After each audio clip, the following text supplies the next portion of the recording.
लेकिन भारत और पाकिस्तान की सरहद की तरफ भी आपको ले चलते हैं।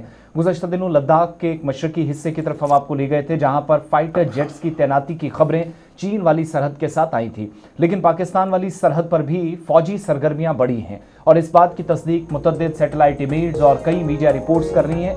पाकिस्तान चीन की दोस्ती और करीबियां इस कदर हैं कि अब लाइन ऑफ कंट्रोल पर SH-15 तोपें, जो चीन के पास एक हथियारों का बड़ा जखीरा है, उसमें ये शुमार की जाती थी, सरे फहरिस्त रहती थी, वो इब्तदाई मालूमात के मुताबिक भारत और पाकिस्तान की सरहद पर या लाइन ऑफ कंट्रोल पर पाकिस्तानी अफवाज की तरफ से तैनात की गई हैं और भारी तोपखाने की तैनाती के बाद सरहदी इलाकों के अंदर भारत की निगरानी भी मुसलसल बढ़ती चली जा रही है। इस वक्त की अहम और बड़ी खबर जो जरा से सामने आ रही है और डिफेंस एक्सपर्ट्स इसको एक बड़ी डेवलपमेंट मान रहे हैं। पाकिस्तान ने तकरीबन 250 चीनी मेड SH-15 जिन्हें हाउजर तोपे भी कहा जाता है, उन्हें जनाब भारत के बॉर्डर्स पर तैनात कर दिया है। लॉन्ग रेंज आर्टिलरी कैपेसिटी की ये इस वक्त की जो इतलात सामने आ रही है, ये तोपें लगाई गई हैं और इंटेलिजेंस और डिफेंस सोर्सेज ये कह रही हैं कि पाकिस्तानी आर्मी ने ये जो पोजीशन किया है जी 155 मिलीमीटर SH-15 आर्टिलरी सिस्टम को,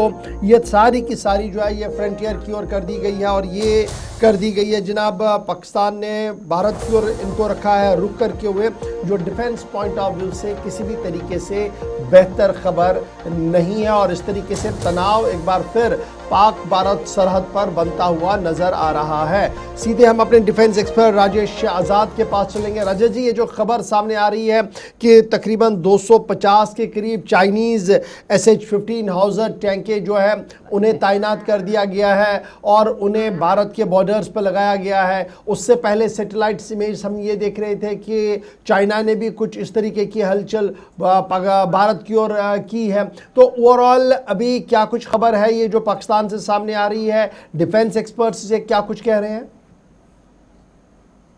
शुक्रिया, पहले तो बहुत बहुत शुक्रिया इशफाक सर आपका, आसिफ आपका भी और तमाम गुलिस्तान के दर्शकों का।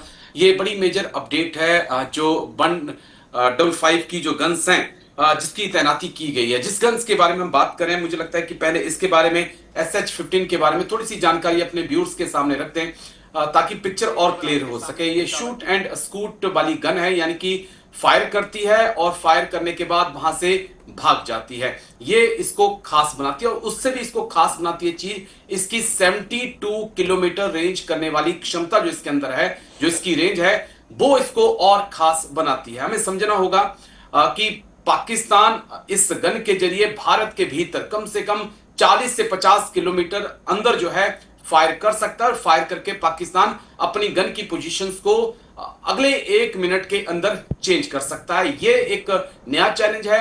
भारत के पास जो गन्स हैं, चाहे बोफोर्स की बात करें, सारंग की बात करें, फिलहाल 45 से 50 किलोमीटर रेंज वाली गन्स भारत के पास हैं। लेकिन शूट एंड स्कूट के मामले में भारत लगातार काम कर रहा है। भारत के पास हमने K9 बजर तोफ जो है वो साउथ कोरिया से जो ली थी वो भारत के पास है, लेकिन वो टैंक टाइप में है, वो ट्रक पे माउंटेड नहीं है।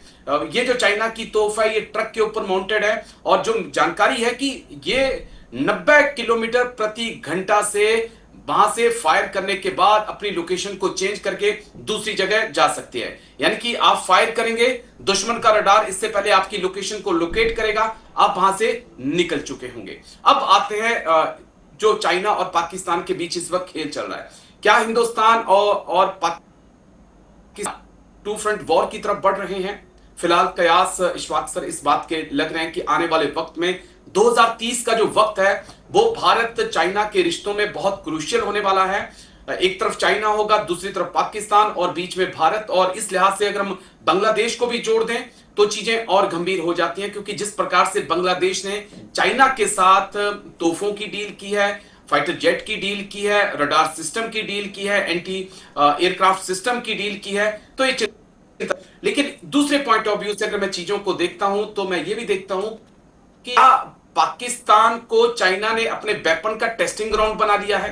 हमने देखा कि PL-15, PL-17 मिसाइलें जिनका इस्तेमाल चाइना ने कभी नहीं किया था, उनको ऑपरेशन सिंदूर के दौरान पाकिस्तान को दे दिया, और वो कहां मिली? वो हमारे पंजाब के खेतों में पड़ी हुई मिली। तो क्या पाकिस्तान को एक टेस्टिंग ग्राउंड बना दिया गया है? और सबसे खास बात कि इस तोफ ने अभी तक किसी भी जंग में इशफाक सर हिस्सा नहीं लिया है, यानी कि इसकी काबिलियत अभी तक जंग के मैदान में साबित नहीं हो पाई है। और हमने लेकिन बाय एंड लार्ज ये बताएं हम कि सिचुएशन जो हमें अभी पीसफुल दिख रही है, काम गुडी दिख रही है, वैसी नहीं है, बल्कि पाकिस्तान लगातार अपनी कोशिशों में लगा हुआ है कि हालात को थोड़ा सा और गर्माहट की ओर लिए जाए, प्रेशर टैक्टिक्स बनाए जाए, कभी चाइना के जरिए से, कभी खुद, तो इसको ऐसे भी देखा जाए अगर?